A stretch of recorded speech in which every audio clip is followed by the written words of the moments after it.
Papa Lévi était en train de donner son témoignage. Wana papa il vient kopesa litato inae. Et qu'il a dit va clôturer ça par 50 ans. Abata kosukisa lembo yo. J'avais les larmes aux yeux. Ngakina pinzoli na miso. Je me suis aidé. Na mikangaki kaka. Pour dire que c'est Dieu qui détient le contrôle de toutes choses. Yo klobanza menda zantanga makamu. J'ai vu encore une autre personne qui avait connu un accident. Mais Dieu n'avait pas décidé qu'elle puisse mourir. N'est-ce pas, maman? Merci. Pendant ces mots, nous parlons sur la mort. Le premier dimanche, les pasteurs avaient brossé en quelques mots. Il a parlé sur l'origine de la mort. Il a même défini la mort. Il a aussi donné quelques indications en ce qui concerne ce qui nous attend après la mort. Il a aussi donné quelques indications sur ce qui nous attend après la mort. Nous, on va aborder cet aspect-là. Notre soutien après la mort. Après la mort. Donc nous nous projetons après la mort. C'est vrai que dans la Bible, Dieu avait déjà tout planifié. Parce que nous sommes dans l'agenda de Dieu.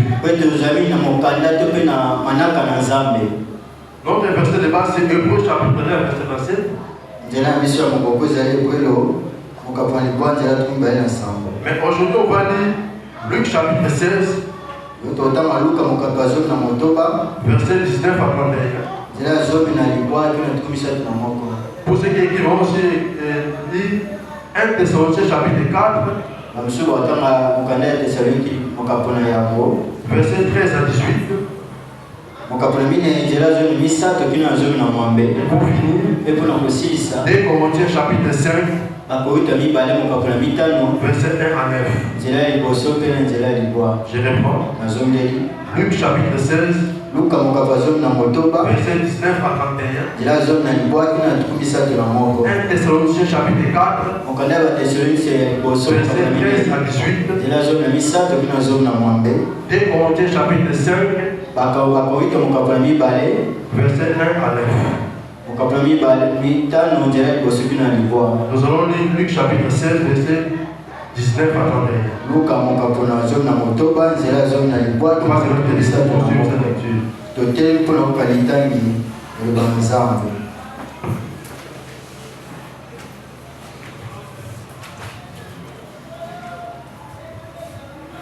Il y avait un homme riche qui était vêtu de pourpre et de fin lin et qui chaque jour menait joyeuse et brillante vie.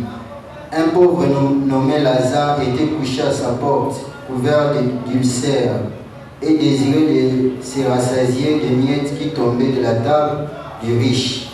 Et même les chiens venaient encore lécher ses ulcères. Le pauvre mourut et il fut porté par les anges dans le sein d'Abraham. Les riches moururent aussi et il fut enseveli. Dans le séjour des morts, il leva les yeux et tandis qu'il était en proie au tourment, il vit de loin Abraham et Lazare dans son sein. Il s'écria, Père Abraham, aie pitié de moi et envoie Lazare pour qu'il trempe le bout de son doigt dans l'eau et me rafraîchisse la langue, car je souffre cruellement dans cette flamme. Abraham répondit, mon enfant, souviens-toi que tu as réussi tes biens pendant ta vie et que Lazare a eu les maux pendant la sienne. Maintenant, il est ici consolé et toi, tu souffres. D'ailleurs, il y a entre nous et vous un grand abîme, afin que ceux qui voudraient passer ici vers vous ou de là vers nous ne puissent le faire.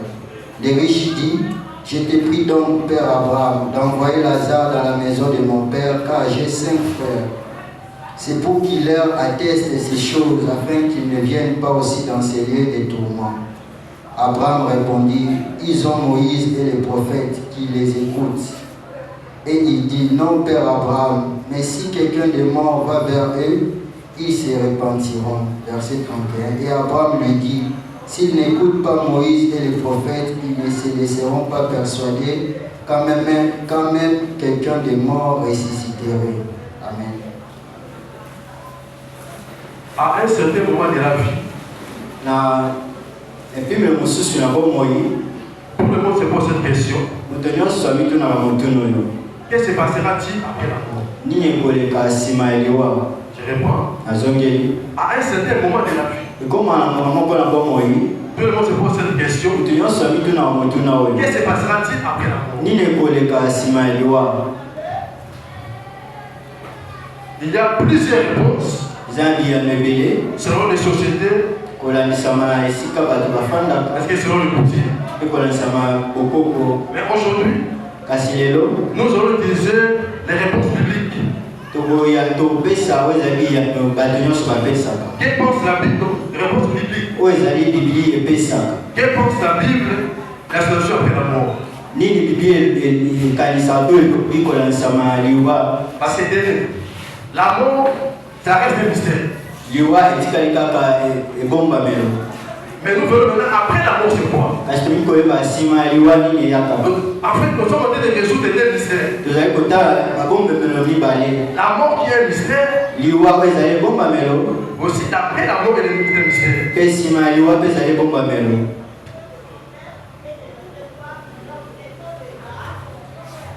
Quelques vérités à savoir à ce qui concerne après la mort. Quelques vérités à savoir. La première vérité, quand vous lisez 1 Thessaloniciens chapitre 4, chapitre 5 verset 23, chapitre 5 verset 23, là on nous présente que l'homme est un être tripartite. L'homme est un être tripartite. Il a le corps. Moi je porte que je peux lever la main.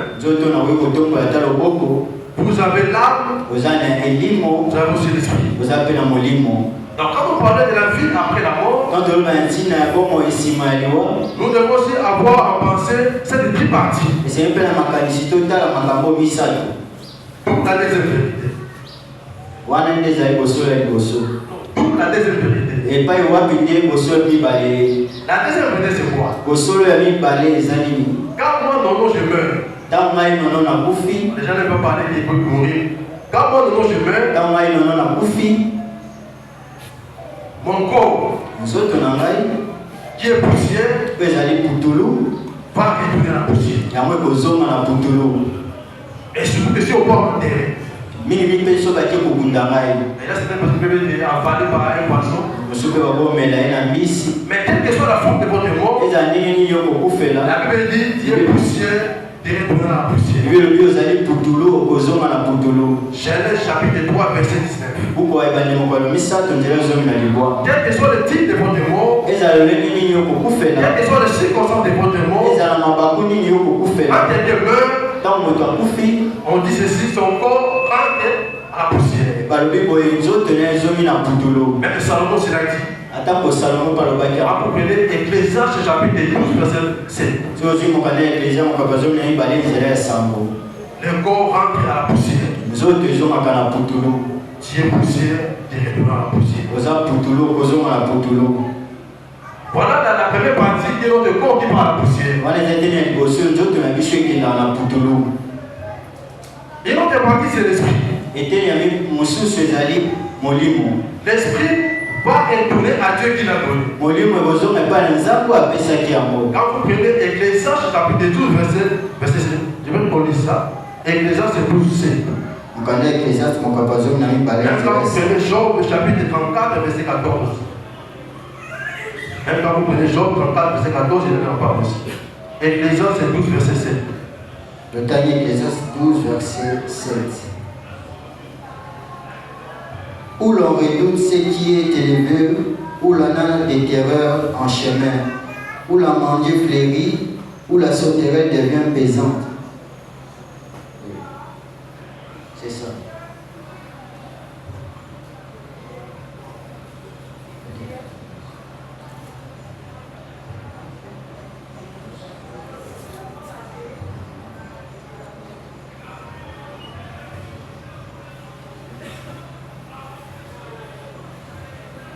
Parce que là, il est écrit, l'Esprit rentre à celui qui l'a donné. C'est là, on va voir ça après. Mais quand on dit aussi Job, ça dit dans le verset 14, on montre que l'Esprit doit retourner à Dieu. Troisième partie, c'est là. Ah oui, verset 9, merci. Ecclésiaste, c'est tous des mauvais avec ça. Ecclésiaste, c'est tous 9.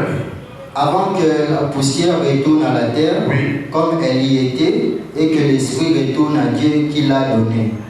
Et que l'Esprit retourne à Dieu qui l'a donné. Et témoigner, moi, je n'ai pas d'ensemble à ça qui en haut. Troisième partie, c'est l'âme. Et tenir ça que vous allez lire. Quand nous mourons, notre âme se sépare de notre corps. Et lui, mon ami, c'est qu'avant nous autres, on a mis et fait un voyage vers le séjour des morts. Donc quand nous lisons Luc chapitre 16, verset 19 à 31, là on nous raconte des séjours que nos âmes vont passer avant que nous puissions arriver au niveau de la Nouvelle Jérusalem. En fait, le séjour des morts ici, où là on va y habiter, c'est une sorte de salle d'attente avant que la résurrection n'intervienne. Donc voilà la destination des trois parties de notre corps. Notre corps retourne à la poussière. Notre esprit retourne à Dieu. Notre âme habitera dans les séjours des morts en attendant la résurrection de tous les morts.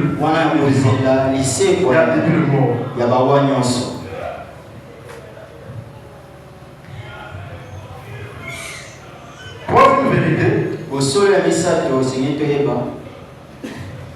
quand quelqu'un meurt, et surtout des chrétiens, je ne dis pas des chrétiens, nous avons deux étapes importantes qui nous attendent. Première étape, c'est ce qu'on appelle état intermédiaire. C'est ce que nous avons lu dans Luc chapitre 7, verset 19 à 31. Cette période est située entre notre mort et la résurrection des morts.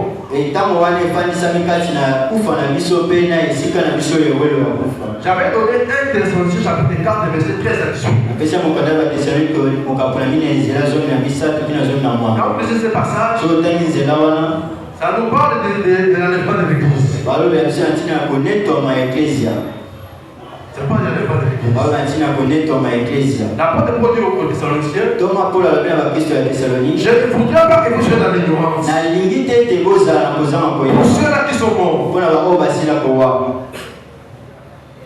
à un signal donné, au son de la cloche, les morts ressusciteront. Et nous les vivants, nous serons transformés et on va aller dans les cieux pour des Christ. On va faire notre voyage dans la maison de Dieu. Le temps qui sépare la mort de chacun de nous et l'enlèvement de l'église, c'est cette étape que nous appelons l'état intermédiaire. Même Moïse attend aussi. Paul aussi attend. Pierre attend aussi l'enlèvement de l'église. La vie tous ensemble. Et la soit les vivants, même les morts, ils seront dans les cieux pour rencontrer Christ. Donc on va faire le voyage dans la maison du Père. Mais dans l'autre temps, les gens qui habitent dans les séjours des morts. Une autre phase, c'est l'état final. L'état final. C'est la période située entre la première résurrection ou encore l'enlèvement de l'église et l'établissement de la Nouvelle Jérusalem. Voilà l'étape qui nous attend. Entre l'enlèvement de l'église et puis l'établissement de la Nouvelle Jérusalem. C'est vrai que cela passera par les milléniaux. Solo koto moko pe koleka. Et aussi passant par les jugements derniers. Oza pe sambi selo ya suka pe koleka. Donc on parle de Hébreux chapitre 9 verset 26. Oyo bwelo mokapo na libonza ya tumba na sambolobi. C'est très important. Je répète. Après la mort, Simailiwa, tous nos âmes vont subir des étapes. La première étape, c'est l'état intermédiaire. Entre la mort de chacun de nous et la première résurrection. Ou encore l'enlèvement de l'église. L'étape finale se situera entre la première résurrection et l'établissement de la nouvelle Jérusalem. En passant par milléniaux et aussi le jugement du trône blanc. Donc on parle de Hébreux chapitre 9 verset 27. Là on peut lire, pour cette étape finale, on peut lire Apocalypse chapitre 20. Verset 11 à 15. Pour la nouvelle Jérusalem, Apocalypse chapitre 21 à partir du verset 1.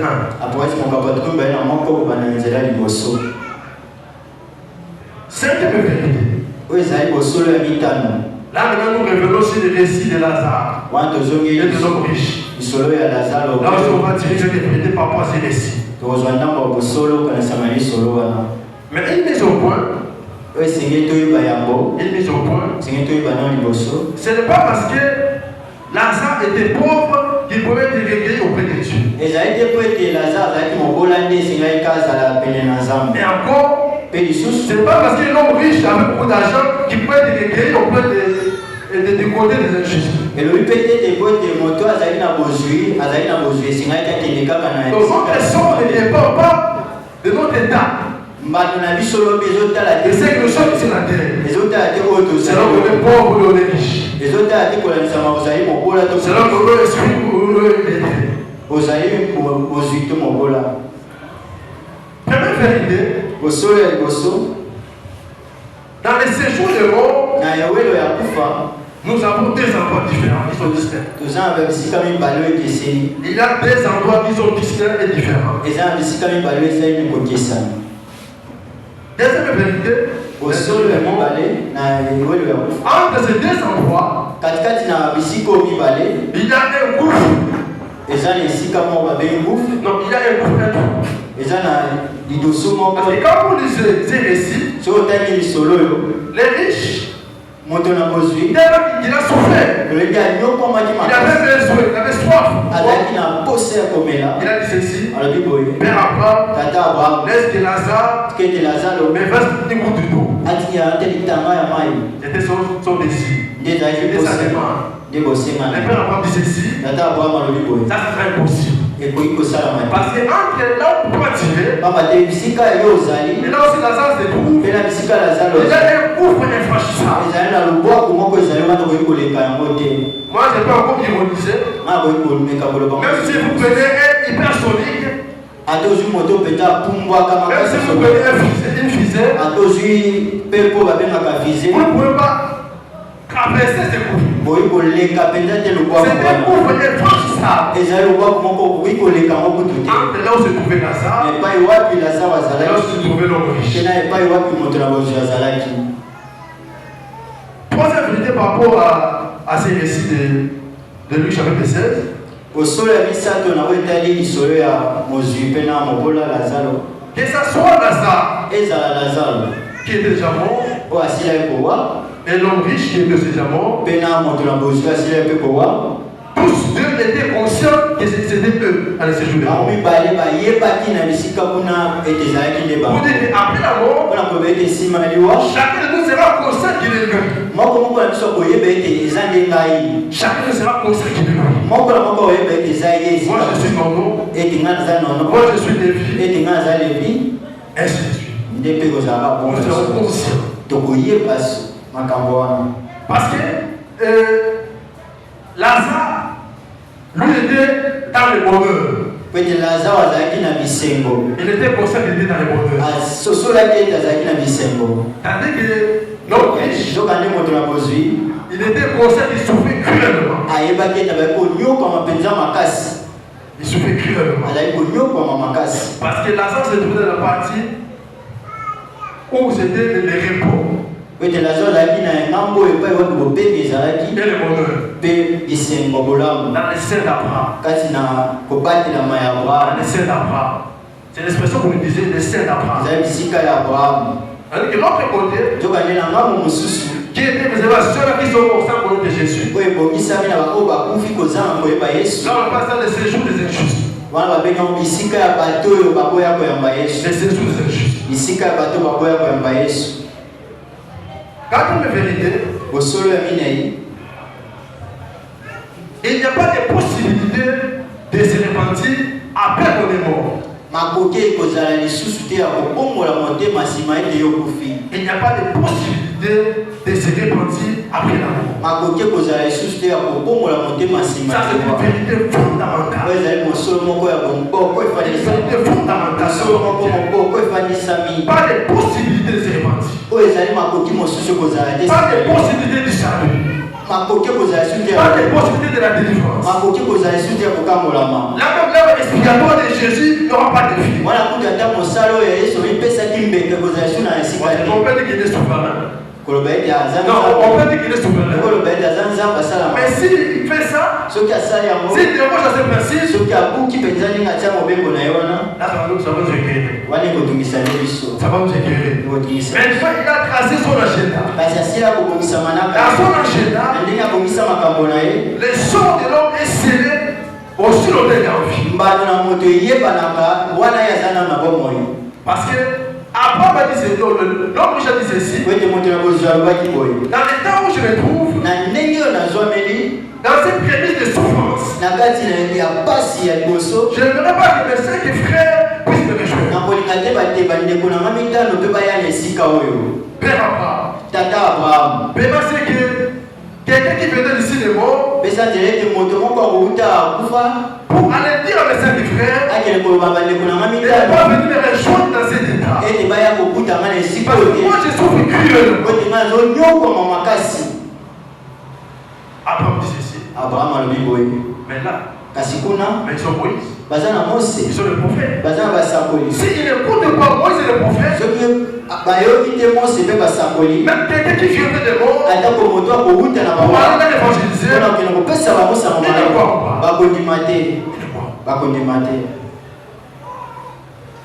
Lui, son sort a été déjà scellé. C'est maintenant que nous devons changer.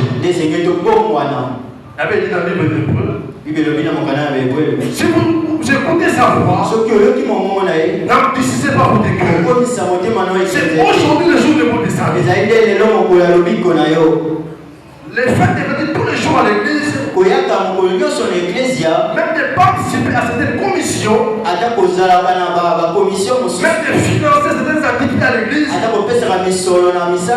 pourtant pas le droit de devenir enfant de Dieu. C'est ça que la Bible dit dans Jean chapitre 1, verset 11 à 13. Devenir enfant de Dieu, il n'est pas ni de la chair, ni du sang, ni de l'eau, mais ça dépend de la volonté de Dieu. Les péchés est héréditaire, mais le salut n'est pas transmissible. Je reprends. Les péchés est transmissible ou héréditaire, mais le salut doit être obtenu de manière personnelle. C'est pas parce que moi je suis sauvé, mon fils et l'autre doit être aussi sauvé. Le salut n'est pas héréditaire. C'est un problème personnel. Je pense qu'on appelle le vivant. À toute personne qui côtoie notre église, c'est maintenant que nous devons changer. Nous devons faire une part des choses. Avant de venir à l'église et faire une rencontre personnelle avec Jésus. Quelqu'un dit ceci, il dit jamais à quelqu'un qui est sauvé. Pourquoi? Quand vous prenez Romains chapitre 8, c'est pas le verset 14 ou 16. Là, il dit ceci. Les Saint-Esprit, les Saint-Esprit rend témoignage à notre esprit que nous sommes enfants de Dieu. Il n'est pas chez pas la tête. Les Saint-Esprit rend témoignage à notre esprit que je suis enfant de Dieu. Si l'enfant est fille, vous n'avez jamais reçu ce témoignage. Venant du Saint-Esprit, là c'est pas enfant de Dieu. Là je pèse mes mots. Ça c'est l'assurance du salut. Parce que le Saint-Esprit ne l'écrit pas. Le Saint-Esprit ne l'écrit pas. Il agit comme la conscience. Il vient amplifier notre conscience. Il vient nous montrer si réellement nous sommes sauvés. Il vient nous montrer réellement si nous sommes sauvés. Il renforce notre assurance du salut. Pour que nous ne puissions pas tomber dans les pieds de l'homme riche. Parce qu'il faut dans les séjours de mort, il y aura plus de possibilités de se sortir. Il y aura plus de possibilités d'être sauvé. Et c'est très important. Une autre vérité toujours par rapport au récit de Luc. Quand vous lisez l'ensemble de ces récits, on va comprendre que ces récits nous montrent que le décor est déjà planté. Le décor est déjà planté. Pour les non-croyants, ils sont en train déjà d'expérimenter les prémices de la chair. Les prémices de la chair. Je ne dis pas que les séjours des injustes, c'est ça l'enfer. Mais c'est les prémices de l'enfer. Les prémices de l'enfer. Deuxième aspect, ceux qui sont sauvés ou les croyants commencent déjà à savourer les repos et la quiétude auprès de Seigneur Jésus. Quand vous lisez Apocalypse chapitre 14, verset 13, on peut lire ça. Apocalypse chapitre 14, verset 13.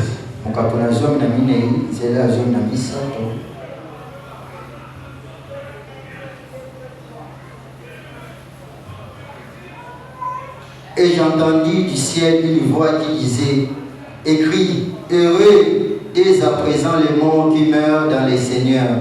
Oui, dit l'Esprit, afin qu'ils se reposent de leurs travaux, car leurs œuvres les suivent. Donc, tous ceux qui meurent dans les seigneurs, ils vivront dans les repos. C'est pas on a pris l'image de ces jours, les saints d'Abraham. Donc, déjà dans les saints d'Abraham, nous sommes en train déjà de savourer les repos et la quiétude. C'est très important. C'est très important. Dernière vérité, ensemble. Après la première résurrection, là nous revenons à Thessaloniciens chapitre 4, verset 13 à 18. Ici nous sommes déjà après la mort. Après la première résurrection, il va se passer une nouvelle jonction.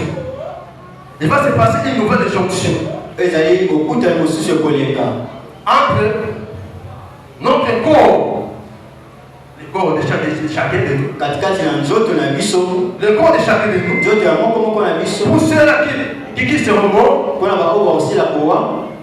même ceux-là qui seront vivants, il y aura une nouvelle jonction entre votre corps, votre âme et votre esprit. Quand vous lisez 1 Corinthiens chapitre 15, là la porte parle de après la résurrection, résurrection, il il y a cette non de nos corps vont revêtir l'immortalité. Nous allons revêtir les corruptibilités. Parce que c'est avec ce corps que nous vivons auprès du Seigneur. Il faudra des choses qui nous attendent après la mort. Une nouvelle jonction. Une nouvelle jonction. La première résurrection permettra qu'il y ait une jonction entre le corps de chacun de nous. Pour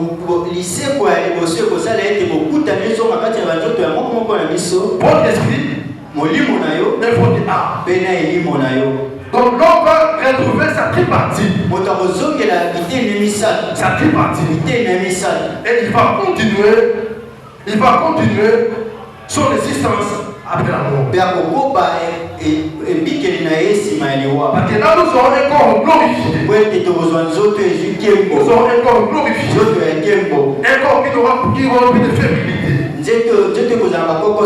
Un corps qui ne connaîtra plus la mort.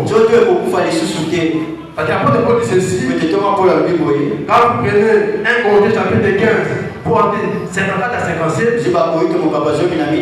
là il dit ceci, oh mort, où est ta force? Oh mort, où est ton équilibre? Parce qu'il donne la force à la mort, c'est bien le péché. Mais Christ a vaincu le péché. Nous avons depuis d'avoir une défiance sur lui. C'est pourquoi vous lisez dans Apôtre chapitre 21, parmi les choses qui vont disparaître, la mort ne sera plus là. La mort ne sera plus là. Donc toute personne qui a rencontré Jésus-Christ dans sa vie, à la première résurrection, il va retrouver sa petite partie. Son corps, son âme et son esprit. C'est cet ensemble qui nous permettra de vivre une éternité heureuse auprès du Seigneur. Une éternité auprès du Seigneur. Mais faisons bien un clin d'œil pour ceux-là qui vont rejeter les saluts de Jésus. Les gens qui ne se sont pas décidés de rendre Jésus, qui se sont qui sont en vie. À la première résurrection, de nous les chrétiens, les morts qui n'ont pas de Christ restent dans les tombeaux. Ils vont rester dans les tombeaux. Pour attendre la deuxième résurrection. Oh, déjà, nous, on va commencer à savourer. Pendant cette année, dans la maison du Père. Et quand on va terminer à savourer dans la maison du Père,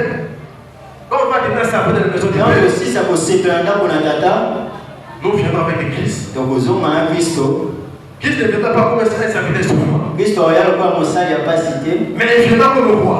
Il viendra pour établir le roi millénaire. Nous vivons 1000 ans avec Christ. Avec un corps glorifié. Je dis chaque fois dans la Bible quand il est écrit, les plus jeunes auront combien d'années? 100 ans. Les plus jeunes auront 100 ans. Dans le roi millénaire, les plus jeunes auront 100 ans.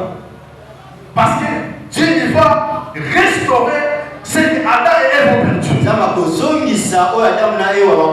C'est une bonne chose de connaître Jésus.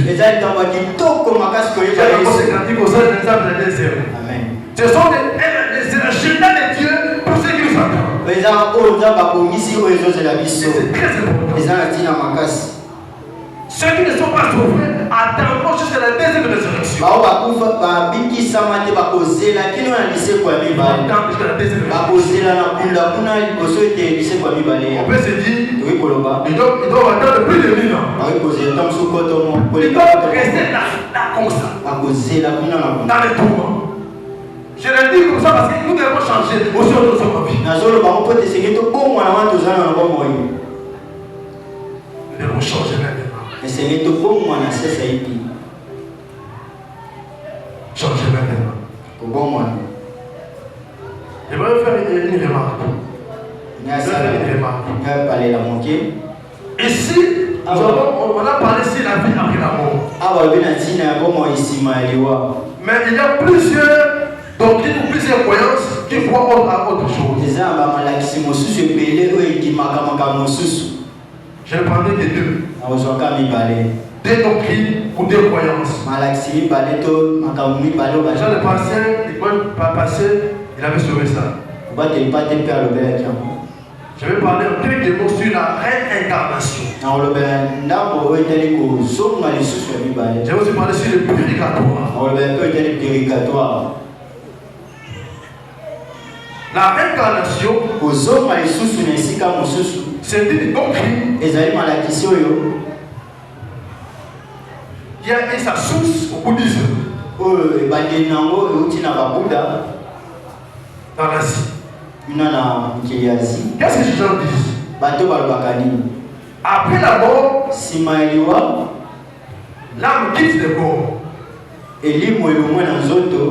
pour aller faire la transmigration pour un passage à d'autres vies. J'ai béni Dieu parce que hier matin, le frère Christian, il avait sauvé ce problème-là. Je crois que dans cette vie, vous étiez noirs, vous êtes morts, c'est la réincarnation, et que vous naissez dans une autre vie, vous êtes blanc. Ou encore, vous étiez une femme, dans une autre vie, vous naissez un homme. Ou encore, vous étiez un homme, dans une autre vie, vous naissez un insecte. Voilà la doctrine sur la réincarnation. C'est une doctrine qui vient tuer cette Bible dit dans Hébreux 9, verset 10.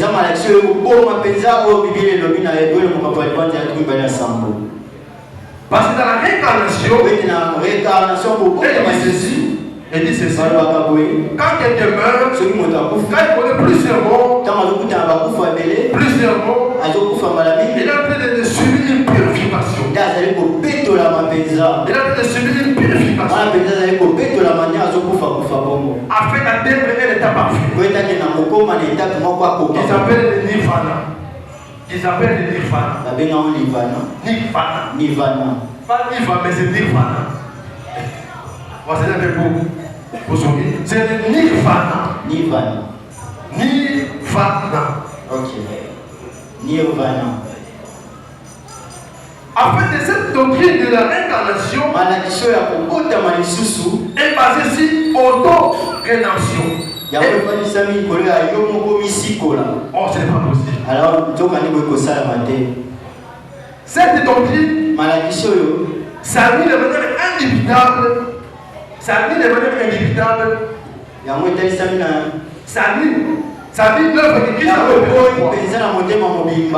Parce que personne ne peut atteindre ses propres moyens la perfection. Personne. Là, je ne vous ai pas donné de détails. C'est la mission au centre public. Parce que vous passez pour notre église. On va en parler au Manuel 9. Deuxième doctrine, c'est le purgatoire. Le purgatoire, c'est une doctrine qui est beaucoup enseignée dans le catholicisme romain.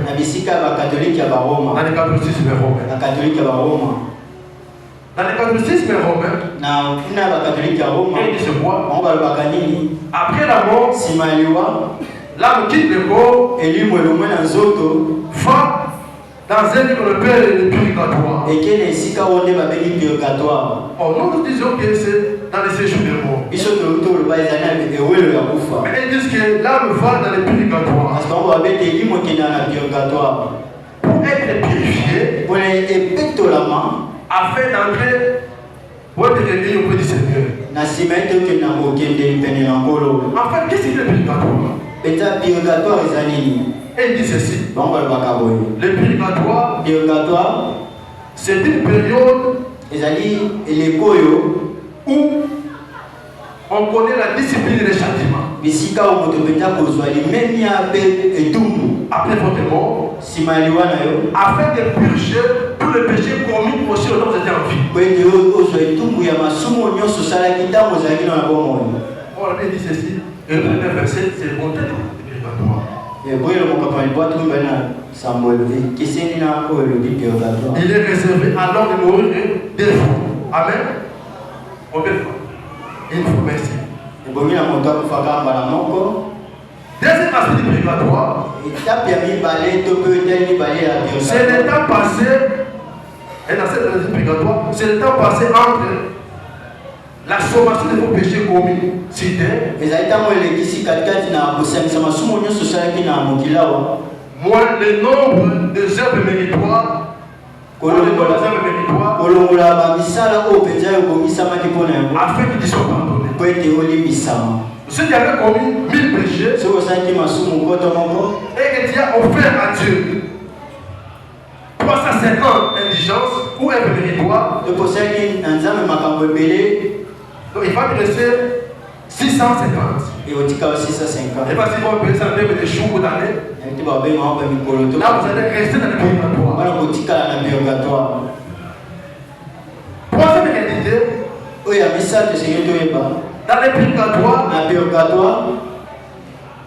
ceux qui sont en vie, les qui sont restés en vie, ils peuvent avoir une influence sur votre sort de votre statut dans le purgatoire. Qu'est-ce qu'ils peuvent faire? Selon le catholicisme romain, ils peuvent adresser à Dieu des prières. Ils peuvent adresser à Dieu des intercessions. Ils peuvent offrir à Dieu des œuvres de charité. Ils peuvent aussi organiser des messes.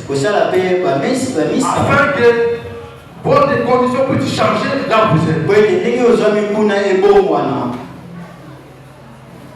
C'est très grave.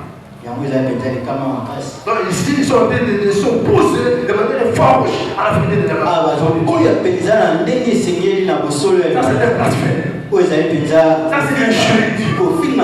Il est réservé aux hommes de mourir une seule fois après quoi vient le jugement.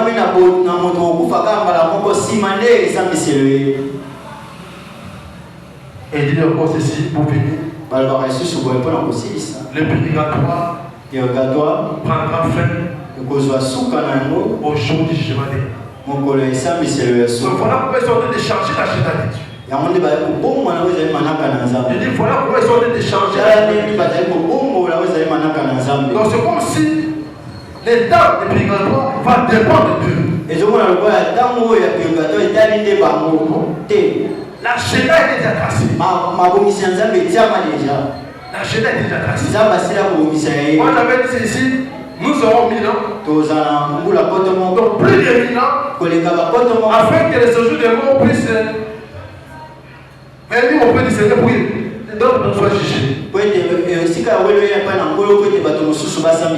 Pour que nous puissions passer à la deuxième résurrection.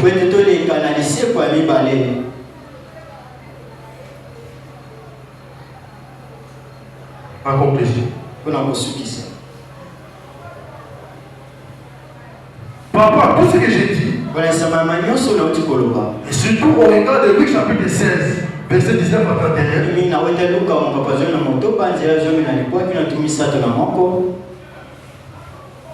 notre vie après la mort dépend aussi longtemps nous sommes en vie. Ou encore, les sorts des boutons est serré de sa mort physique. C'est pourquoi les riches ne peuvent pas encore changer. Les riches ne peuvent pas encore changer. C'est maintenant que nous devons changer. Généralement, pour avoir cette vérité, nous réservons deux réponses.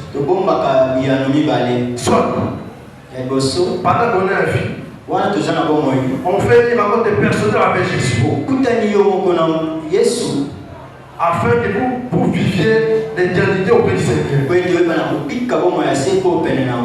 Soit, pour rejeter le salut. Et vous connaîtrez une éternité de tourments loin de celle. Et Dieu bénisse sa parole.